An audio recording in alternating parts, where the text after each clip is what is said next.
hallották, s nagyon sok pénzbe került, mikor az első speaker izgatottan a mikrofonhoz ült.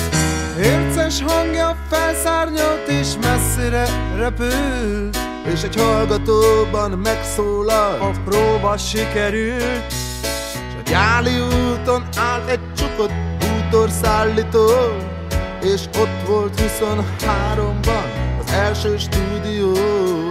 És műsorgyaránt akkoriban az is megfelelt, a Marca János segédtiszt egy nótát énekelt. Szól a rádió,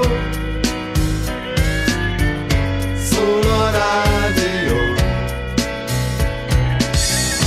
szól a rádió, szól a rádió. A rádióról 24-ben feljegyezhették, hogy az állatkertből sugározta az első koncertjét, s a lemezgyártók átkozták a konkurenciát, mely profit nélkül árulta a kék rapszódiát.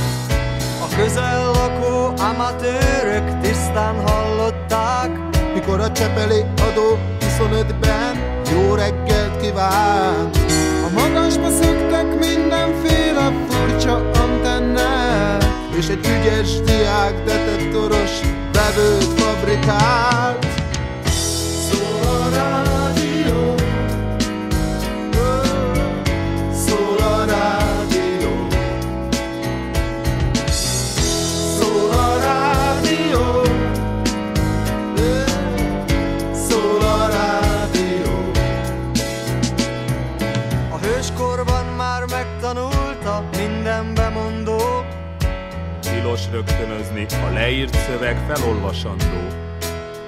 a skottázát és filodás Lilit kevesen ismerték, Azt tudtam minden hallgató, hogy a hangjuk milyen szép, és a gyermekek a dobozban a bácsit keresték, és a nagymamák a politúrját szépre vixelték, a postások a vevőktől az adót beszedték, és fizetni kellett egyformán a jó és rossz hírért. szól a rádió, Szól a rádió,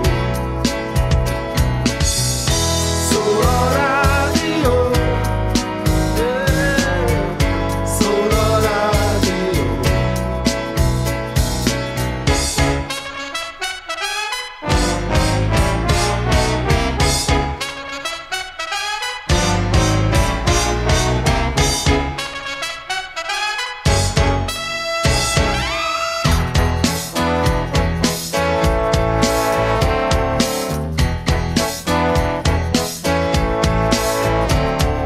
Szokott időben vezet a listán 3 perccel múlt. 5. szám a 63-as. Kissé beborult. Elnézést, a vihar elvonult. Vonul a front. Közepes termény. Nem hajózható. Holnap reggel még -20 fok és eső várható. Ha nem tetszik, hát kikapcsolható. Szól a rádió, szól a rádió, szól a rádió,